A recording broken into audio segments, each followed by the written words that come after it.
I'm an Indigenous Australian. I'm a Fijian Indian Australian. I'm an Indian Australian. I'm a Somalian Australian. That is going to be how we understand ourselves, that we're united in this country as Australians. Policies splitting families apart, removing children, sometimes banning their languages from being spoken. And so I feel that Australia will change for the better, and Australians will really come to a new understanding of who they are. So the Constitution is where we make an enduring commitment to listen to Indigenous peoples when we make laws and policies about them. We're not changing the Parliament. The Parliament stays the same. We all vote, one value. All we're doing is we're saying the Indigenous people should have a voice to the Parliament.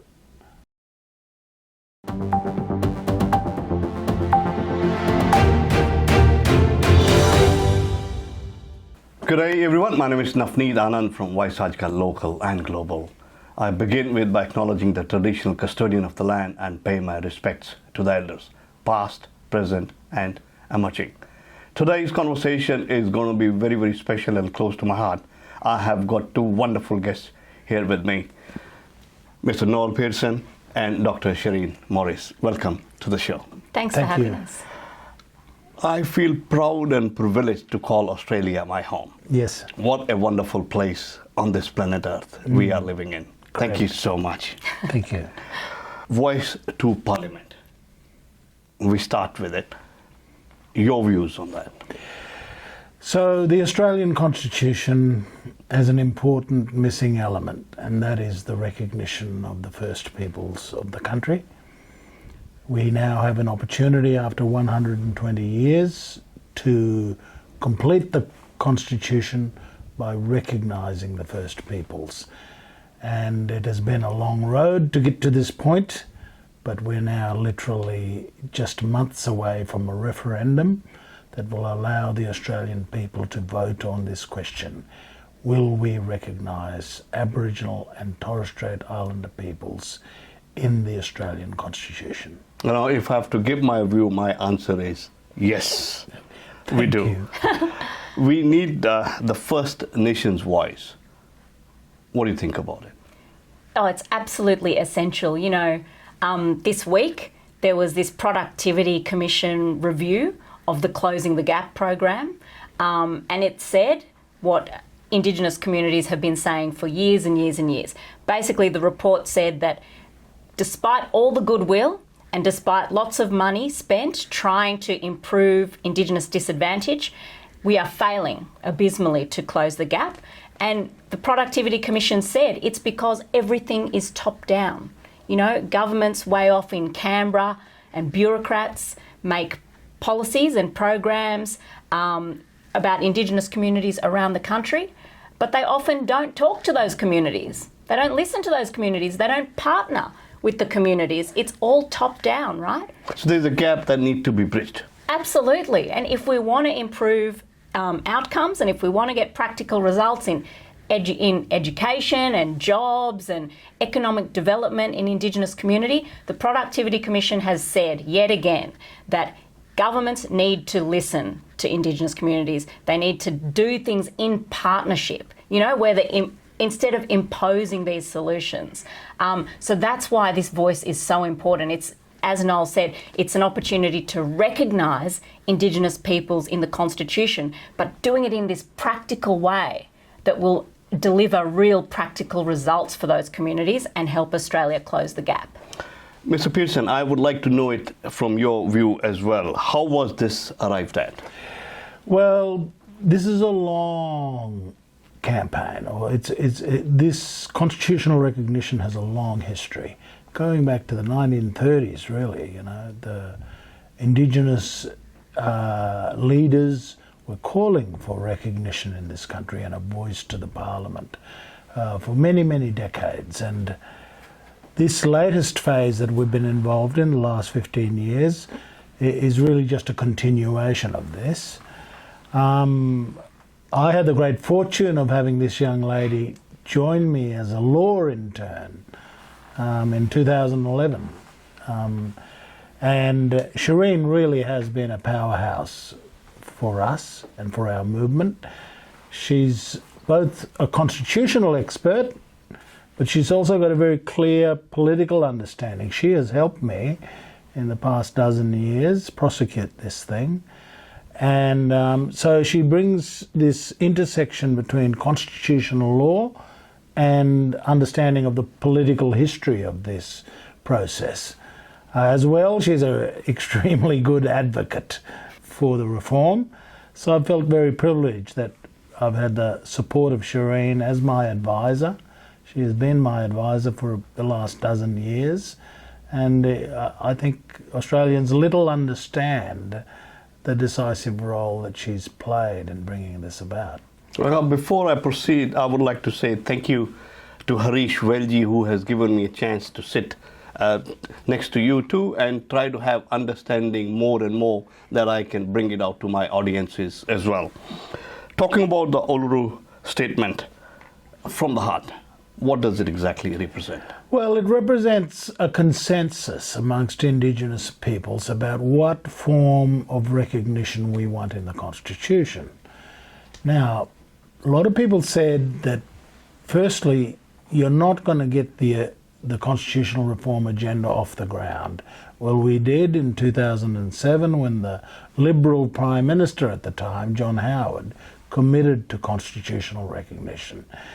And then people said, oh, well, we'll never get consensus amongst Indigenous people. Well, we did.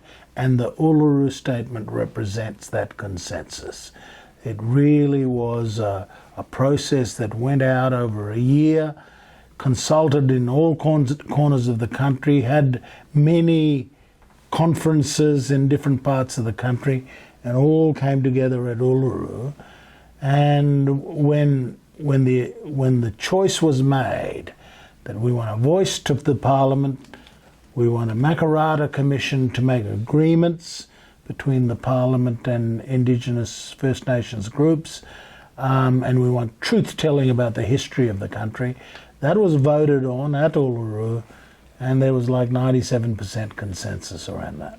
So how do we get the First Nation voice to the Parliament? Well, the important thing is the vote. The vote will be held sometime probably in October.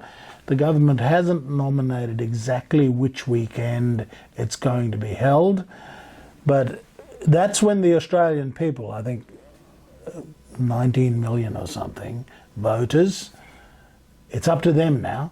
No longer up to the politicians. That's all behind us. You know, the question has been put through the House of Parliament, and now it's out there in the public. And it's up to the Australian voters now to answer the question, do you want to recognise Aboriginal and Torres Strait Islander people as the first peoples of Australia? Yes, we do. Dr. Morris, awesome. Yes. Do we really need to get it added in the Constitution? Absolutely. Because some people will come and debate on that as well. Do we really need to have that Constitution? Yes, we do for two key reasons, right? The first thing is this is about constitutional recognition, because when the Constitution was created in 1901, the Constitution actually included clauses explicitly excluding Indigenous people, you know. And ever since then, the Constitution has set in place a really top-down power dynamic. You know, the Constitution distributes power in this country, and it's given for Indigenous people, it's created for them a position of real powerlessness. The Uluru Statement talks about the torment of powerlessness that Indigenous people experience, because there have been decades and decades of these top-down policies by politicians and bureaucrats that have not been good for Indigenous people, you know. In the past, there were a lot of very discriminatory laws and policies, and maybe some of your viewers, I don't know if they know this history, but that includes laws denying Indigenous people the vote in some jurisdictions right up until the 60s, you know. Laws denying them equal wages for their hard work, sometimes non-existent wages for their hard work, policies splitting families apart, removing children, sometimes banning their languages from being spoken. And even though most of that harsh discrimination is in the past, today governments make well-meaning policies, like I said, but they fail to close the gap. because politicians don't know how to listen to Indigenous communities. That powerlessness goes right back to the Constitution, and that is what this is about, recognising Indigenous people in the Constitution in a way that fixes that unfair power relationship, right, and delivers real practical results. Now, the second reason is because the governments have set up Indigenous advisory bodies in the past, but they've been abolished. As soon as political priorities changed or as soon as problems arose, they've been chucked out. That's because those bodies lacked the constitutional underpinning. That's an important thing to understand. The Constitution is enduring, right? It's where we as a country make permanent, enduring commitments. Because the Constitution's hard to change. It requires a referendum to change, right? It's only been changed 8 times since it was enacted.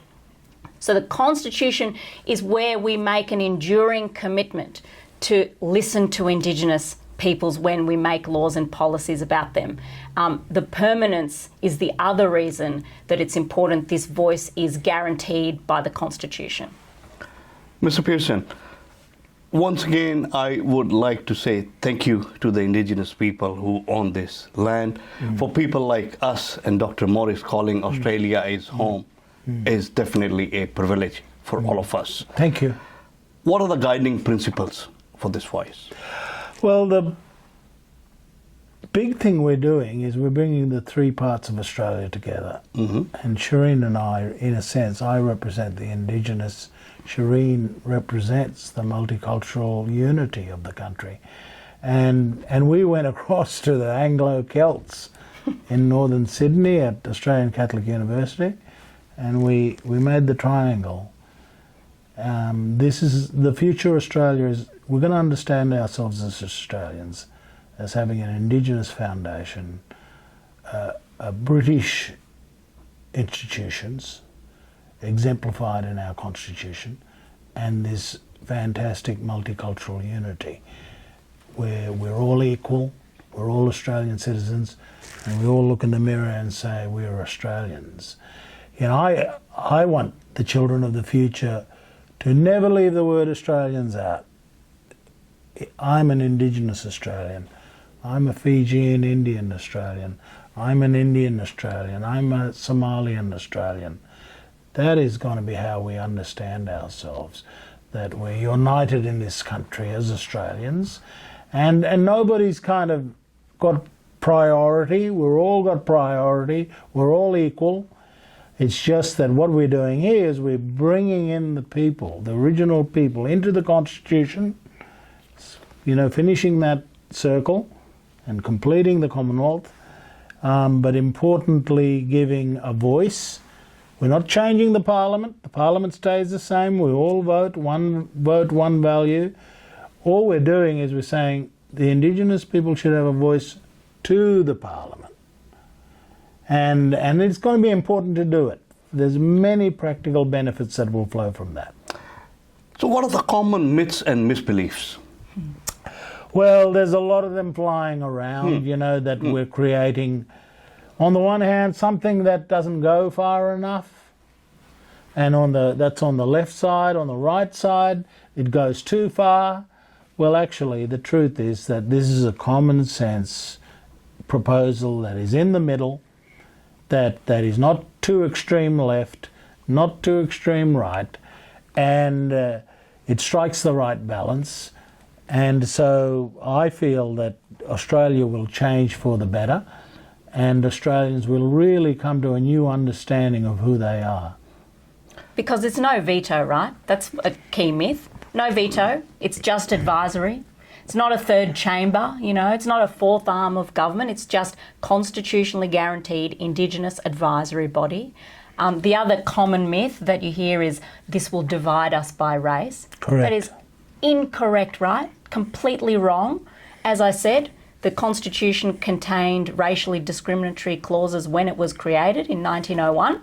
There's still race-based discriminatory clauses in there, and Indigenous people have suffered more than any other group because they were treated like an inferior race.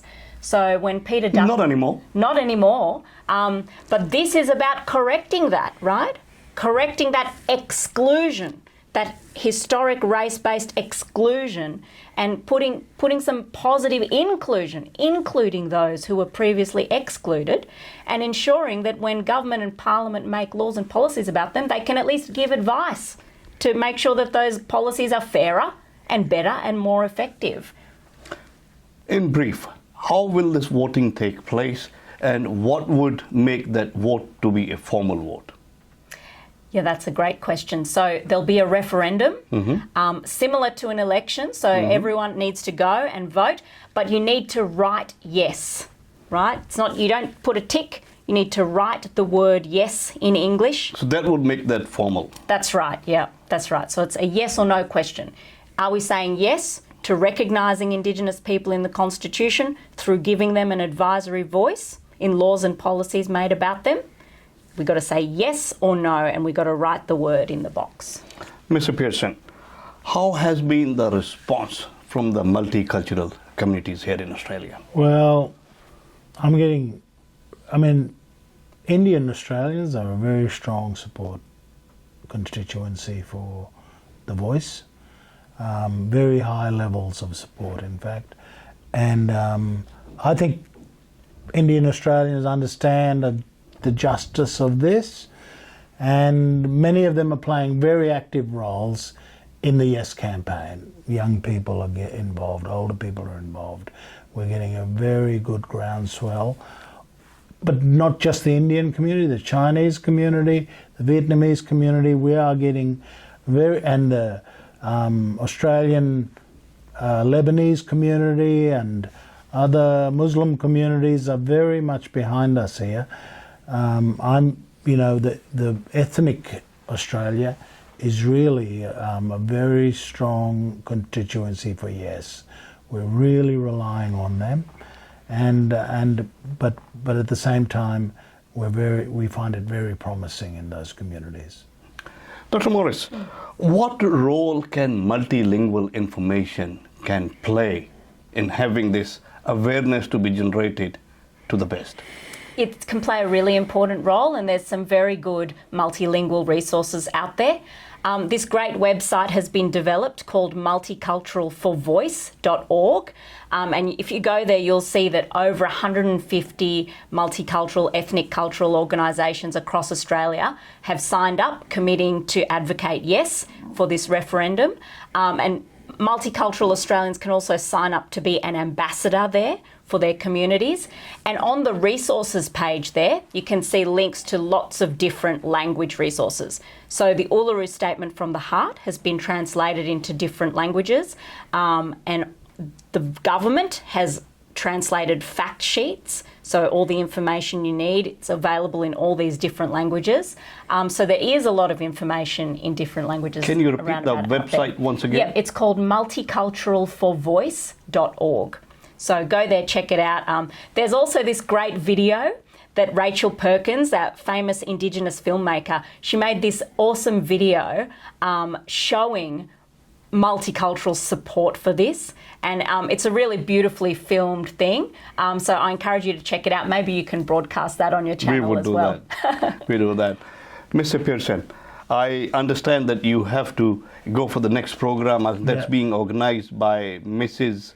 and Mr. Dougal here in Blacktown itself. Once again, thank you to Aisha Amjad and Harish Velji, who got me a chance to sit next to you. But before we wrap up, what would be your final message to the communities? I'm really appealing for your support in this referendum. We will make Australia whole. We'll bridge the gap. We will bring the excluded in to the main house of the Constitution, and I'm looking forward to support from the community at the upcoming referendum. Thank you so much. Sincere thanks to Arvind Singh as well to make this video possible.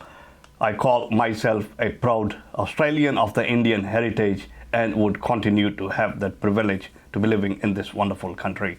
Thank you so much once again. Thank you. Thank you. Thank you. Thank you. Thank you. One-stop answer to your Australian education and visa matters. Gemco Sydney. Dream big, achieve big. Fiji Times. Be with the times.